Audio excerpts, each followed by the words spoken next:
Atos 2:42 diz o seguinte, que eles, os primeiros irmãos, a primeira igreja, eles se dedicavam ao ensino dos apóstolos, à comunhão, ao partir do pão e às orações. Todos estavam cheios de temor e muitas maravilhas e sinais eram feitos pelos apóstolos. Os que criam mantinham-se unidos e tinham tudo em comum. Vendendo suas propriedades e bens, distribuíam a cada um conforme a sua necessidade. Todos os dias eles continuavam a reunir-se no pátio do templo e partiam o pão em suas casas e juntos participavam das refeições com alegria e sinceridade de coração, louvando a Deus e tendo a simpatia de todo o povo. E o Senhor lhes acrescentava diariamente os que iam sendo salvos. Amém e amém. Esse para mim é um dos textos que eu já tenho dito para vocês, que mais conceituam a igreja de Jesus, e ele é o ideal da igreja de Jesus em todos os tempos. Quando a igreja consegue ser assim, como esse texto descreve, ela está andando na trilha de Jesus e ela está vivendo o que Jesus queria. É esse tipo de igreja que a gente tem que tentar ser todos os dias, tem que buscar ser, e tem que voltar à leitura desse texto todas as vezes que nós estivermos na nossa caminhada e percebermos alguma distância daquilo que o Senhor quer para nós. A gente deve voltar os olhos para um texto como esse e repensar a própria história.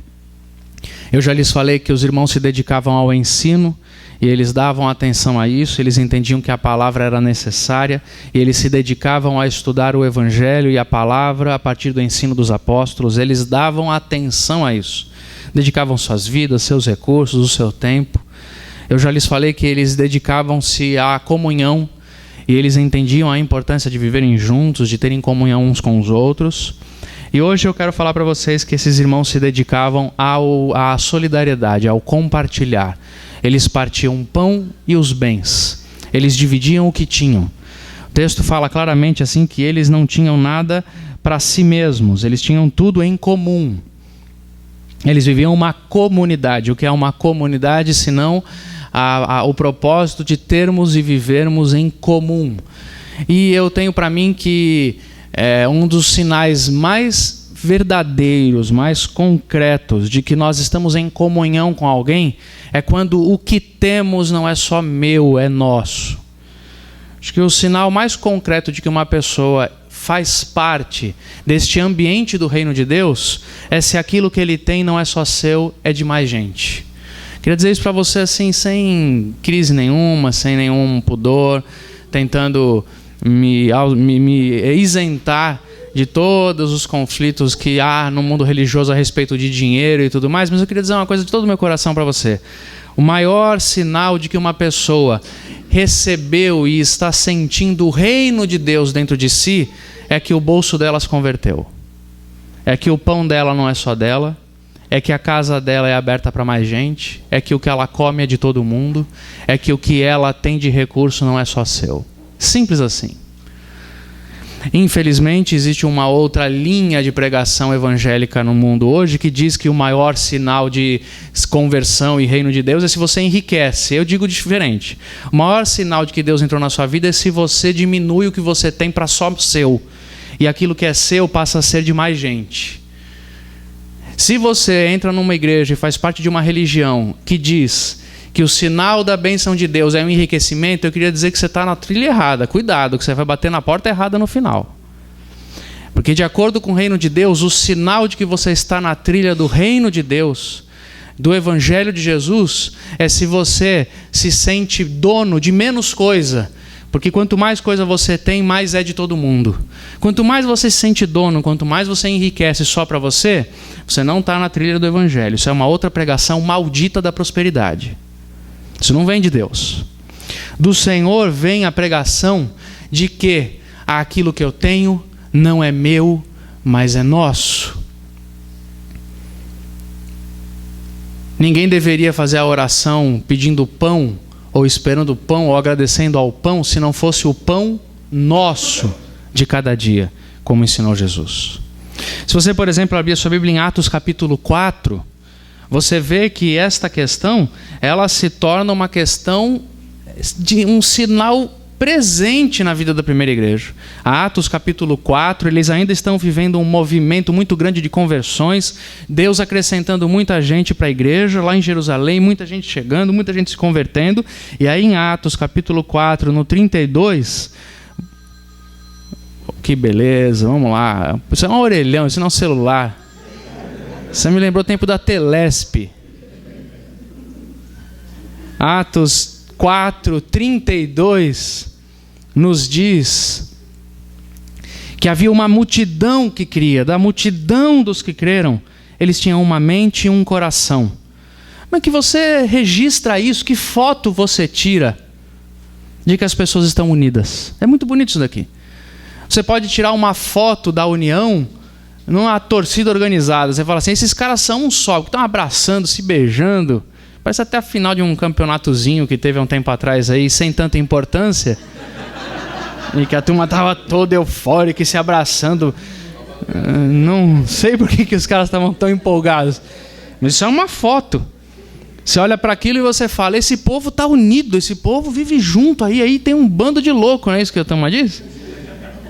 Esses caras são um só. Você tem que tirar uma fotografia desse negócio. Uma imagem que vem à sua cabeça e que prova a tese que você tem, que você percebe que existe um espírito de união. Olha a foto que esses irmãos tiraram. Eles falaram assim, da multidão dos que creram, eles tinham só uma mente e um coração. Como é que eles sabiam disso? Era simples. Ninguém considerava unicamente uma coisa que possuísse, mas, unicamente sua uma coisa que possuísse, mas compartilhavam tudo o que tinham.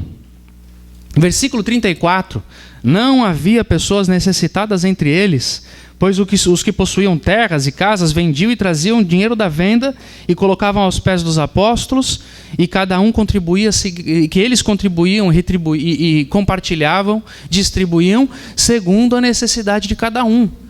Tem uma fotografia aqui.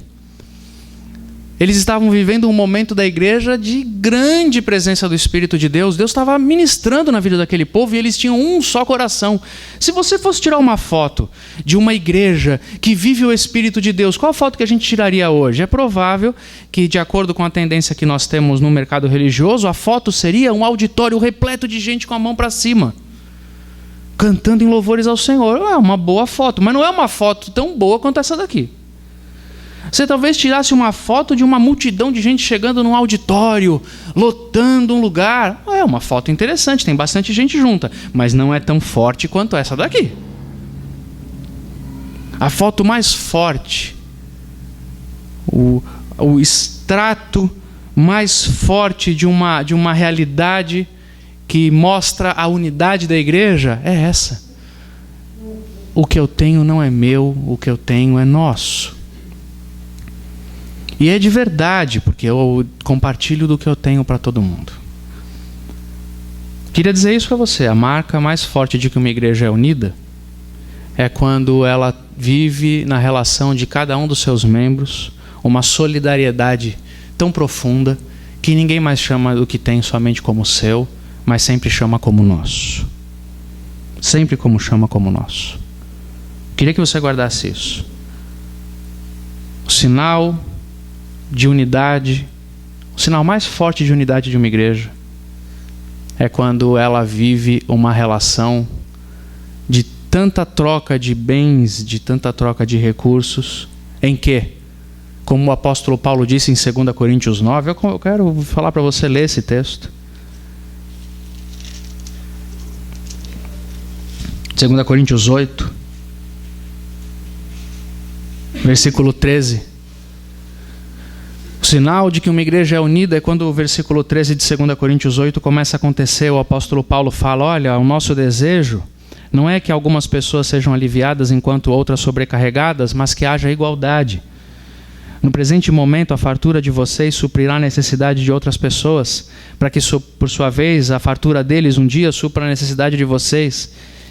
Então haverá igualdade, como está escrito, quem tinha recolhido muito, não teve sobrando, e quem tinha recolhido pouco, não teve faltando. O maior sinal de que uma igreja de Jesus está unida e que se cuida e que tem comunhão e que é uma igreja de verdade é quando, na dinâmica dos recursos dessa comunidade, não tem gente desperdiçando e não tem gente passando necessidade. E é isso. O sinal de que existe unidade numa igreja de Jesus é quando eu não digo que é meu, mas eu digo que é nosso. E a partir disso, eu quero fazer alguns comentários breves sobre esse tema que não demandam muito mais coisa para nós. Primeira coisa que eu queria dizer para você é que quando esse tema aparece no Novo Testamento, ele aparece numa realidade social, político e econômica completamente diferente da nossa.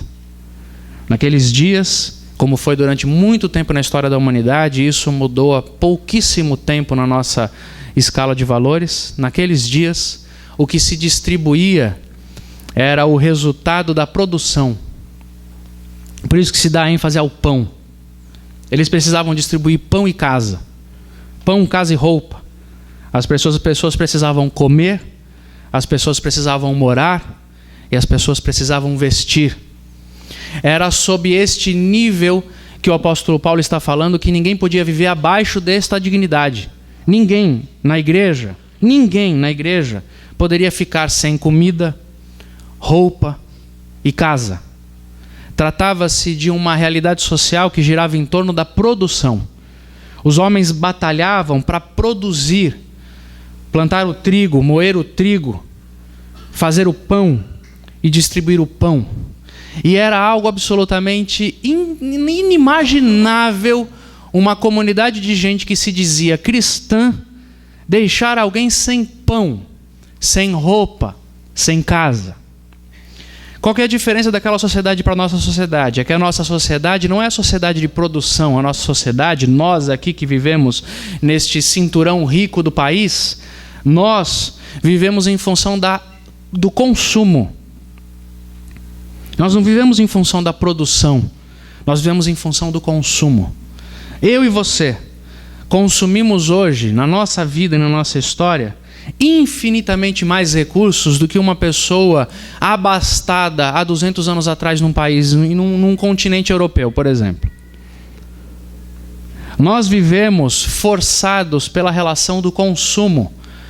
Nós não temos mais uma relação com a vida que se satisfaz, que se sente bastante satisfeita com a produção do que é necessário de verdade, com comida, com roupa, com casa, com abrigo, com proteção do calor e do frio, com proteção dos perigos da vida.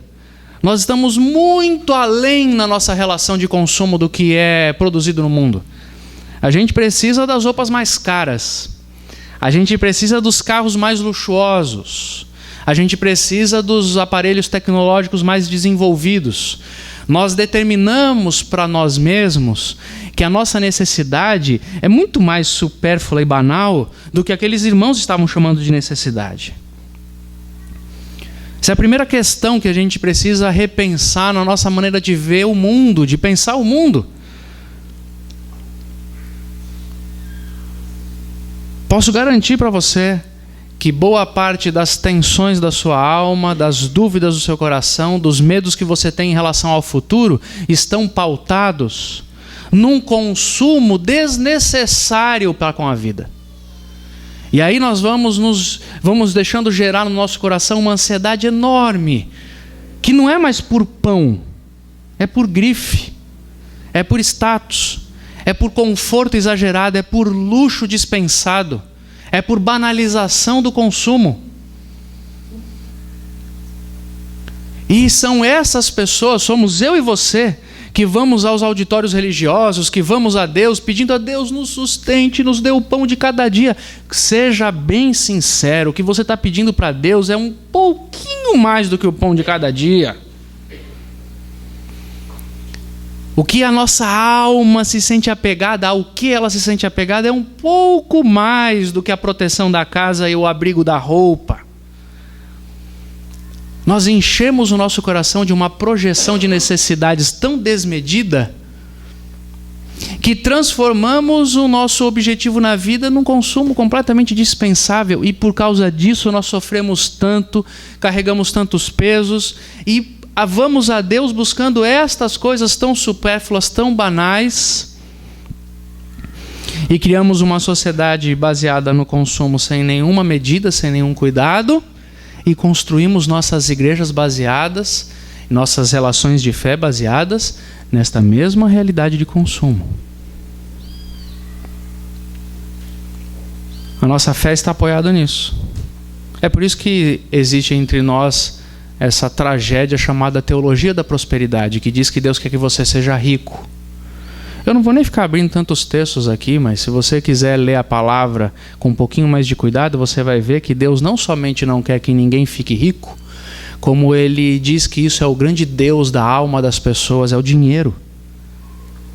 E que tudo que Ele queria era que a produção fosse generosa em proporção à distribuição. Ou a distribuição generosa em proporção à produção. Temos na nossa mesa, não é nosso, é de todo mundo. Nós vivemos a sociedade do desperdício. Nós não usamos tudo que compramos. Nós não precisamos de tudo que dizem que nós precisamos. Você não precisa dessas coisas o tempo inteiro. Aí sabe o que acontece? Nós nos individualizamos cada vez mais no nosso consumo. Nós política e corretamente dizemos que as pessoas estão livres para procurarem o seu ganha-pão, que já não é mais ganha-pão, é ganha-luxo. Nós nos esforçamos, trabalhamos, nos dedicamos da melhor maneira a isso quando queremos ser honestos. Compramos uma porção de coisas para nós que não precisamos, que não vamos usar. E porque estamos tão apegados a essas porcarias da vida, nós precisamos nos distanciar do outro para que o outro não nos ofereça o incômodo de que a gente tenha que abrir mão daquilo que já é supérfluo, mas que nós nos apegamos com tanto afinco, a fim de satisfazer necessidades reais das pessoas. E aí então nós precisamos nos individualizar cada vez mais. Então, eu queria dizer uma coisa para você. Aquele que chama a sua mesa de minha mesa vai ter que viver sozinho. Porque ele vai sempre correr o risco de se sentir incomodado e ter que abrir mão de coisas que ele não precisa, mas que se apegou a elas para compartilhar com quem precisa de verdade. É por isso que nós vivemos a geração completamente individual. Os apartamentos são cada vez menores para que more uma pessoa só. Os produtos comprados no mercado vêm cada vez em menor quantidade para você consumir, não precisar sobrar para ninguém. E nós estamos construindo castelos de homens sós. E é isso que vai acontecer com a nossa sociedade cada vez mais. E é isso que vai acontecer com o movimento religioso de muita gente. Porque nós estamos cada vez mais ocupados de consumir o que não precisamos. E porque estamos ocupados disso, nós precisamos nos proteger da inconveniência de ver pessoas precisando de verdade de alguma coisa, porque eu não quero abrir mão do meu celular novo para ajudar você que está precisando pagar contas necessárias. Então eu preciso me proteger de você, me distanciar de você, porque senão eu não vou poder ter o melhor relógio do mundo. Senão eu não vou poder trocar de carro todo ano como eu quero. Você me incomoda se eu perceber suas necessidades reais. E aí, então a gente cria um distanciamento cada vez maior das pessoas, e isso vai fazer com que as pessoas se sintam cada vez mais sós, e mais sós, e mais sós, e isso vai matar cada vez mais gerações e gerações na sua alma, com solidão, com depressão, com crises. Mas é tão difícil a gente acreditar no que está sendo falado e a gente abrir mão desses confortos supérfluos para viver com os outros, que a gente vai morrer na solidão, mas não vai conseguir se abrir para receber o outro na vida e para dar de nós mesmos para o outro e distribuirmos nossos bens, porque nós estamos mais preocupados com o nosso castelinho. Nós vamos morrer, mas vamos morrer abraçado com o nosso laptop. Nós vamos morrer, mas vamos morrer andando de carro que não precisávamos trocar na estrada. Nós vamos morrer, mas pelo menos vamos morrer enfeitados, com um caixão último tipo. É assim que nós vamos construindo as nossas relações.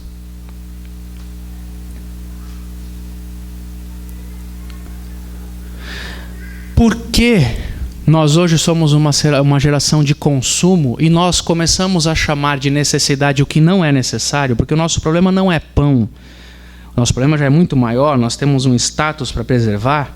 Por causa disso, é que também nós nos lançamos diante das outras pessoas com uma necessidade que não existe. Tem muita gente aí que diz: eu estou passando necessidade. Nunca mais me esqueço de ouvir certa vez uma família, e que eu tinha traumas na minha vida quando eu era mais novo, de que eu não podia ouvir ninguém dizendo para mim assim que estava com necessidade, que eu achava que eu tinha que resolver todos os problemas do mundo.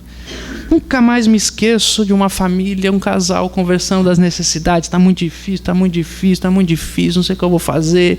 Eu, caramba, por que está difícil esse negócio?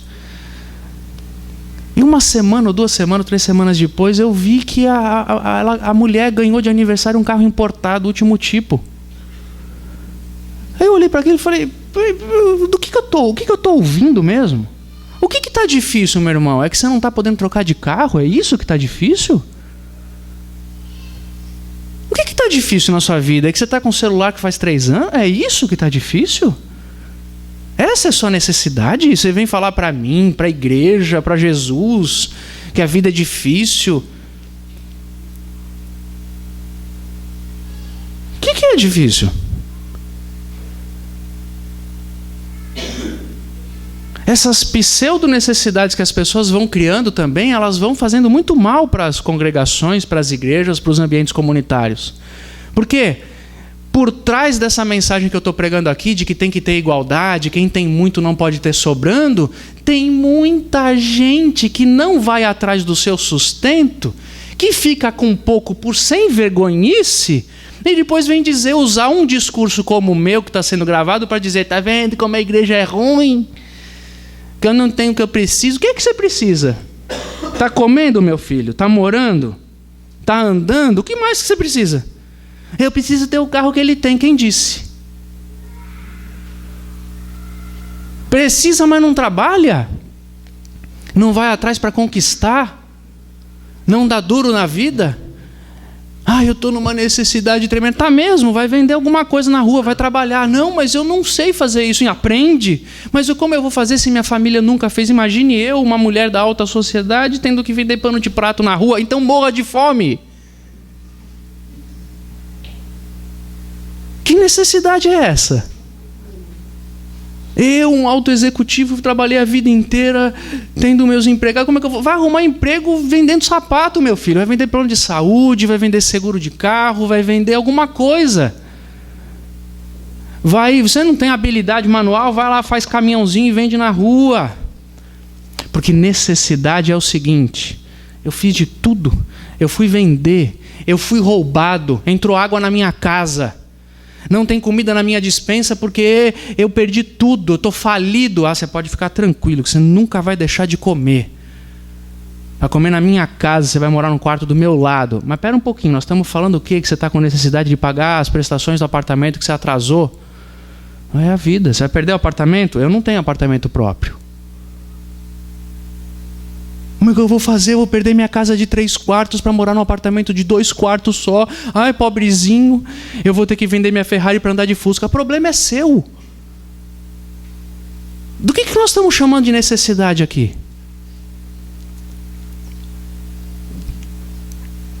É o pão. Mas eu vou ter que me esforçar. Vai, é a vida? Mas que coisa é essa vida difícil, né? Eu trabalho e não tenho o carro que aquele cara tem. Ele também não precisa daquele carro, você também não precisa. Você pode viver com o que você tem, você pode viver para o Senhor muito bem, seguindo a sua vida do jeito que você segue.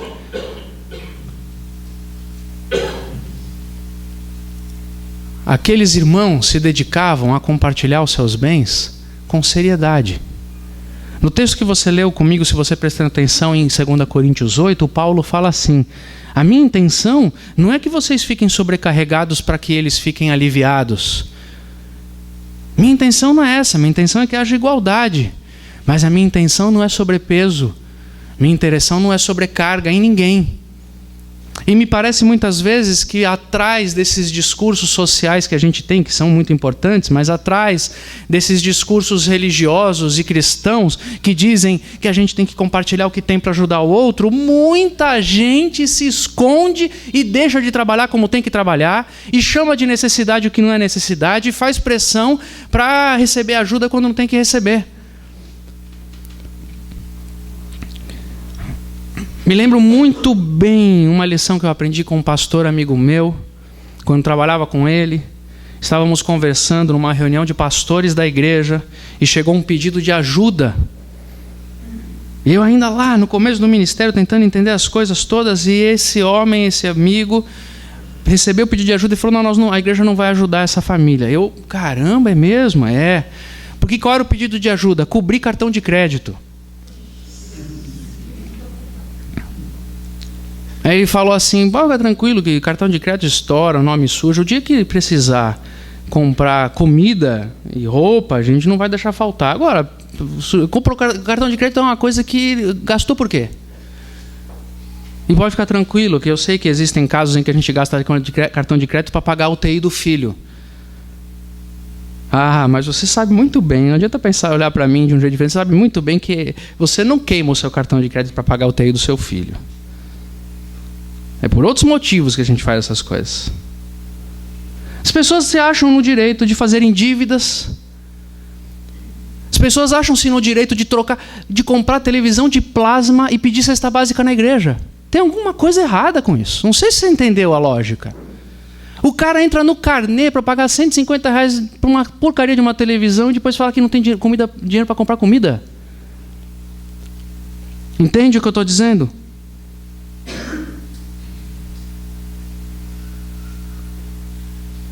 A igreja tem que ser um lugar de compartilhar bens com responsabilidade.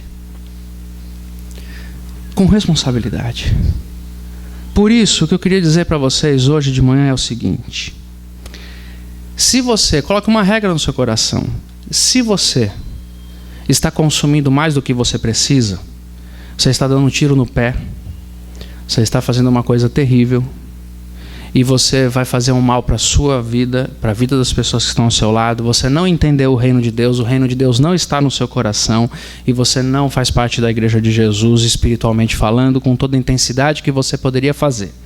Se você consome muito mais do que você precisa, se você joga fora coisas, se você tem coisas que você não usa, se você tem recursos que você sabe que poderia dividir com outras pessoas, mas você fica com os seus caprichos, alimentando o seu luxo descabido, você não está andando nos caminhos do Senhor. É isso que eu tenho para lhe dizer hoje de manhã de modo categórico. E cada um de nós é responsável por saber o que de fato precisa e o que é conforto e o que é luxo descabido. Cada um tem que ter a sua própria consciência.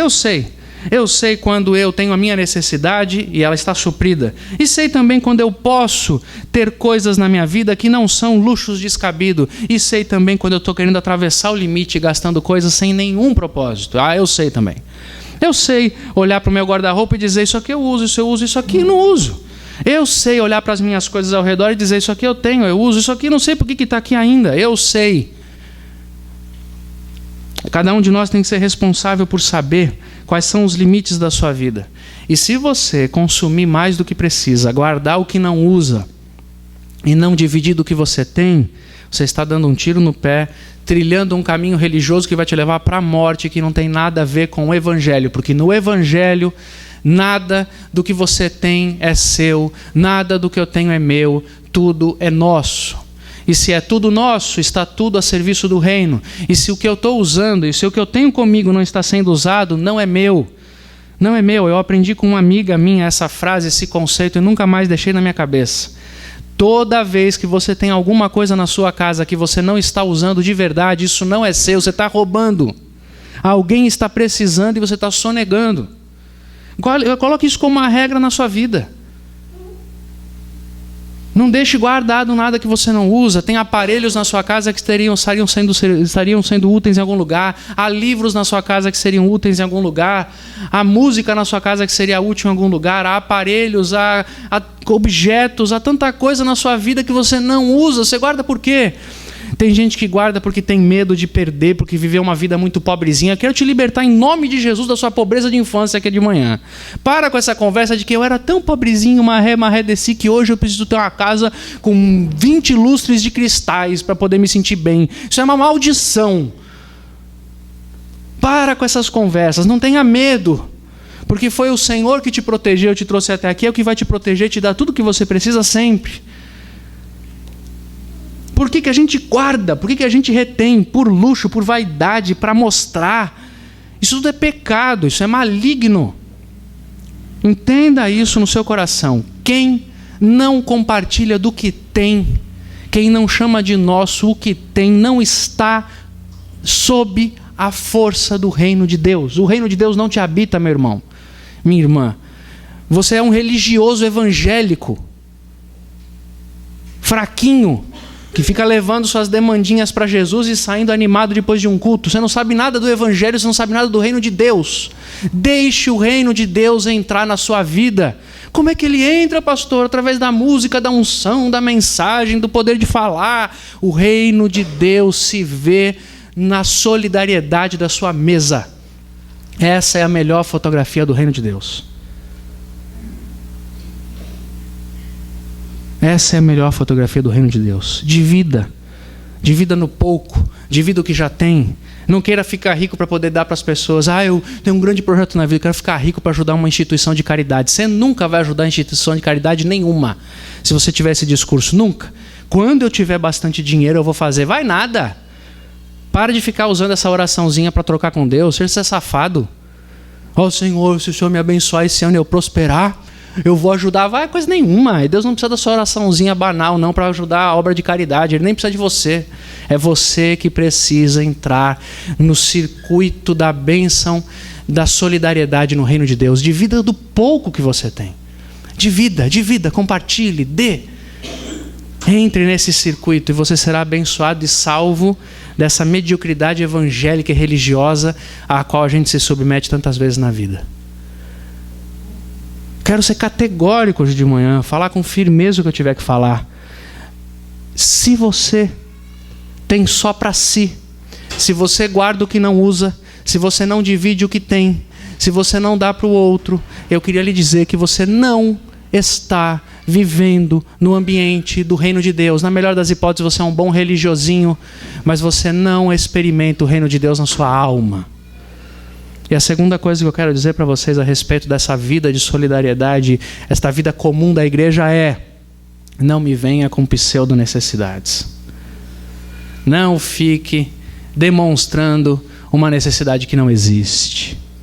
Não espere que as pessoas ao seu redor, só porque elas têm carro melhores, elas sejam obrigadas a te dar um carrinho de algum jeito. Não, ninguém é. Necessidade é necessidade. Nunca deixe de trabalhar na sua vida. Eu queria dizer uma coisa para você que o apóstolo Paulo viveu na igreja de Tessalônica. Ele escreve a primeira carta dizendo o seguinte: irmãos, Jesus está para voltar. Vamos esperar Jesus voltar. Não se preocupem com a morte, não se preocupem com os que estão morrendo, porque Jesus vai voltar e vai nos receber na sua glória. E a vinda de Jesus é maravilhosa. Ele escreveu essa carta para dar uma esperança para os irmãos que estavam abatidos. Jesus está voltando. E o irmão Paulo e aquela igreja até acreditava que Jesus voltaria naquela geração mesmo. Como se a gente acreditasse que Jesus voltaria nesse ano agora, no final no mundo maia aí. Já é um grande indício essa Libertadores agora, que foi um desastre. Então, já digo para você, isso para mim é um sinal dos tempos. E Jesus pode voltar. Então você imagina o seguinte: se eu chegasse para você e dissesse garantidamente, Jesus vai voltar em dezembro. Sabe o que aconteceu com aquela igreja de Tessalônica? Houve um levante da vagabundagem. A ópera do malandro do Chico Buarque. Sabe o que os caras fizeram? Falaram no que eu fiz quando eu era criança. Eles falaram assim: se Jesus está voltando, eu vou ficar me preocupando em arrumar trabalho, em trabalhar, dar duro. Eu vou encher o cartão de crédito de compra, eu não vou estar aqui para pagar mesmo. Vou viver a minha vida no bem bom e alguém que segure as pontas. Eu me lembro quando eu era criança, eu virei para minha mãe e disse assim: mãe, Jesus não vai voltar? Vai voltar e tal. Então por que eu preciso ir na escola estudar? A gente sabe ser malandro. Aí os caras pararam de trabalhar, meu amigo. Começaram a ir lá para a igreja e ficar lá, quem vai trazer comida aí para mim? Jesus está voltando. Aí o Paulo escreve a segunda carta. O negócio é o seguinte, estou sabendo que tem um monte de pilantra aí na igreja que pegou minha palavra e distorceu. Então eu quero dar uma ordem para vocês agora. Quem não trabalhar também não coma entre vocês. Fecha o sopão. Se o cabra não trabalhar, não tem comida para ele. Está na Bíblia, meu amigo. Paulo escrevendo aos Tessalonicenses na segunda carta. Quem não trabalha, também não coma. Porque aqui nós não estamos brincando de assistênciazinha social, não. Nós estamos aqui vivendo um mundo querendo que ele seja mais justo. De modo que todos trabalhem. E que quando faltar alguma coisa no final do processo produtivo, aquele que teve um pouco mais ajuda aquele que teve um pouco menos. Mas não porque ele não tem capacidade de produzir, não. Não porque ele precisa de luxozinho, não. Simplesmente porque depois de ter feito tudo que ele podia, ainda faltou. Então não vai faltar. Dá para entender a lógica? Depois de ter feito tudo o que podia, ainda precisou de ajuda, então vai ter. Agora a turma vai gastando as contas, fazendo dívida, morando num barraco, mas tendo TV a cabo. Aí vem a enchente, leva tudo e o povo, meu Deus do céu, por que não arrumou o muro? Por que não fez uma valeta? Por que não saiu dessa condição? Não, porque eu estava pagando a prestação do Fusca. Para que precisava de Fusca se não tinha nem casa? Não, mas a culpa é da igreja, a culpa é do governo, a culpa é do PT, a culpa é de todo mundo que me deixou nessa situação que eu estou vivendo hoje. Cuidado. Deus sabe se a sua situação real é resultado de catástrofe ou falta de colheita, ou se a sua situação é resultado de malandragem, displicência com a vida. Então eu queria lhe dizer hoje, meu irmão, se você é uma das pessoas que está produzindo e recolhendo e decidiu hoje, em nome de Jesus, dizer, eu vou ajudar, tome muito cuidado com os critérios da sua ajuda, porque tem muita gente que vai querer se aproveitar da sua generosidade, e isso não é generosidade, isso é cumplicidade com vagabundagem. Tome muito cuidado, tenha critérios, ajude o que precisa de verdade, não se cobre de fazer e satisfazer todas as pseudo-necessidades de gente que não conseguiu conquistar na vida. Quem disse que precisa disso? Não sinta a culpa de passar suas férias na Europa e o irmãozinho não poder passar férias no Boqueirão. Ninguém precisa de férias desse jeito. Você conseguiu passar férias na Europa? Depois de haver dividido o que tem para os outros, seja feliz, vá embora. Vá passar suas férias sim. Isso não é pecado, não. Tem gente que me ouvindo aqui vai dizer que agora eu virei comunista e quero arrancar o dinheiro de todo mundo aí. Não. Vai ter gente que vai falar, não. Vai lá pro Japão ver o Corinthians perder no final do ano. Sobrou. Vai lá. Agora, se corintiano chegar aqui dizendo, estou passando necessidade. Por quê? Eu comprei 10 vezes o carnê para ir pro Japão. Deixa de ser sem vergonha, rapaz. Não vai ter nem cachorro quente comigo. Aí é necessidade. For um jogo do São Paulo, é outra coisa. Ultimamente estamos servindo, né? Nós somos bons garçons ultimamente. Estamos dando ponto para todo mundo aí. Você entendeu o que eu falei sobre o reino de Deus? Está dando do seu, ainda vai sobrar para você ir para passear. Você pode ter certeza. Pode ter certeza. Quem tem e dá do que tem e transforma no nosso, continua tendo para viajando e vivendo e dando conforto. E esse é o reino de Deus, meu amigo. É assim que funciona. Nunca vi ninguém generoso deixar de ter para ser feliz. Nunca vi. Não existe. Mas já vi muita gente avarenta perdendo as coisas e perdendo a vida quando perde as coisas. Então tenha critérios. Não fique incomodado que você vai passar férias em lugares legais e boa parte da população não faz isso. Isso não é uma questão de justiça social. Isso é uma questão de vida, de luxo. Poucos privilegiados têm esse direito. E daí? Você é um privilegiado assim? Deus te abençoe. Vá lá, viva, seja feliz. E você que vive reclamando da vida, que esse carro que eu tenho, essa casa que eu tenho, esse trabalho que eu tenho. Meu amigo, você tem carro, casa, trabalho? Então vai dormir, vai parar de reclamar para lá, não vem me encher as paciências não, que eu não vou orar por você não, que eu não vou fazer esse tipo de oração não. Pastor, eu preciso que Deus troque o meu carrinho que está difícil. Faça-me um favor, amigo. Se Deus tem tempo para você, eu não tenho não. Vai orar você com Ele então. Eu não. Entende? Tudo que essa manhã eu queria lhes dizer é: a melhor fotografia da Igreja de Jesus Cristo é a solidariedade da mesa dos seus participantes. Sua vida é solidária, sua mesa é solidária, você está no reino de Deus, seja bem-vindo. Sente-se à mesa, vamos todos compartilhar do que temos para que ninguém tenha faltando. Livre-se do consumo que não tem necessidade. Compartilhe do que você não usa, do que você não tem que tem na sua casa que não está sendo usado. E não me venha apresentar necessidades, não. Vem com essa conversa fiada para cima de mim, não. Que eu já me cuidei, já não me sinto mais culpado. Que ninguém necessite e viva sem o mínimo necessário para a sua sobrevivência entre nós. Que seja assim. Agora, com toda franqueza, é claro que vai ter gente que entre nós que vai ganhar mais, ter mais e visitar mais. E ninguém aqui venha me dizer que isso é uma questão de injustiça social. Isso é uma questão da vida como ela é. Que tem a ver com tantas outras derivações. Mas se o seu problema, que se apresenta como pseudo-necessitado, trata-se apenas de eu não posso comprar as roupas que eu quero, eu não posso levar meu filho na Disney, vá em paz e que Deus te abençoe. E não me venha com essa conversa, porque eu levo o evangelho muito a sério para ficar acreditando nessas bobagenzinhas. Amém? Que seja assim, que nos dediquemos ao partir do pão, que nos dediquemos a viver juntos em comunidade. Para finalizar, eu preciso dizer um ponto histórico desse texto. Você leu nesse texto dizendo que os irmãos vendiam tudo que eles tinham e traziam para os apóstolos. Isso só aconteceu nesses 2 capítulos de Atos, nunca mais aconteceu. Ou, se aconteceu eventualmente na história da igreja, não foi registrado. Sabe por que aqueles irmãos começaram a vender tudo que eles tinham e trouxeram? Porque eles estavam vivendo uma experiência tão sobrenatural que eles acreditavam que eles deveriam montar um acampamento em Jerusalém.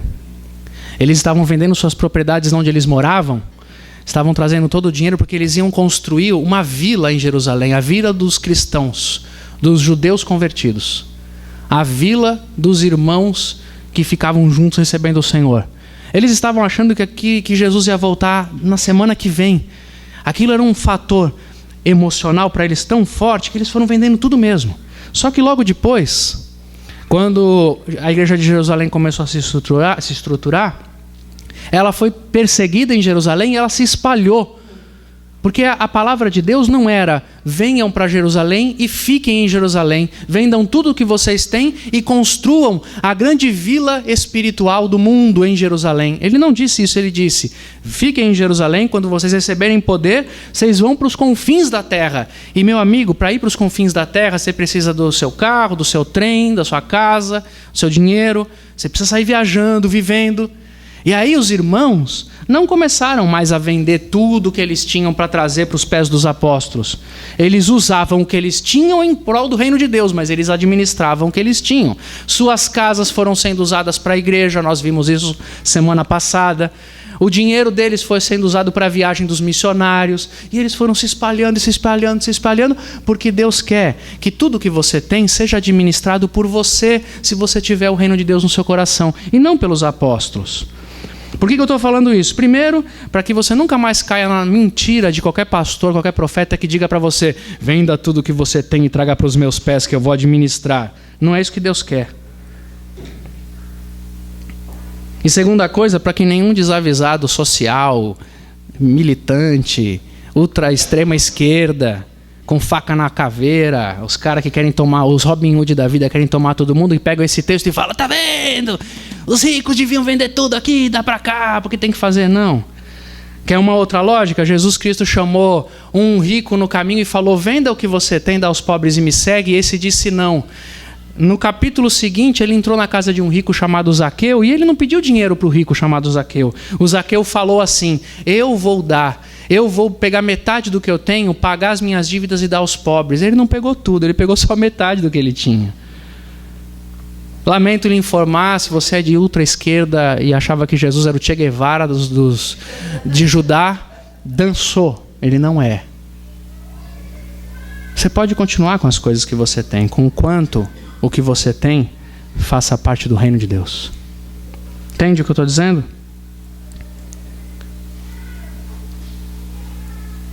A pregação do Evangelho não é uma pregação comunista de que ninguém mais pode ter nada e todo mundo tem que dar para alguém administrar. A pregação do Evangelho é que ninguém mais pode ter nada sozinho. Eu tenho, mas não é só meu. Eu administro para o bem de mais pessoas. Eu divido o que eu tenho. E eu não preciso de nenhum apóstolo pegando as minhas coisas para fazer em meu nome aquilo que eu posso fazer no reino de Deus, para a glória de Deus. Amém? Que Deus nos abençoe. Que Deus faça com que aqueles que têm capacidade de produzir, produzam mais. E que Deus coloque o reino de Deus no coração daqueles que têm mais, para que quem tem pouco não tenha faltando. E que Deus coloque seriedade no coração daqueles que dizem: eu não tenho, estou sofrendo. Para que eles entendam bem, muito bem o que quer dizer não ter. Que Deus nos liberte das nossas fobias consumistas. Que nos traga paz, justiça, solidariedade. E que esta seja sempre a fotografia da Igreja de Jesus, no nosso meio e em todos os lugares. Que Deus nos abençoe. Amém? Vamos orar?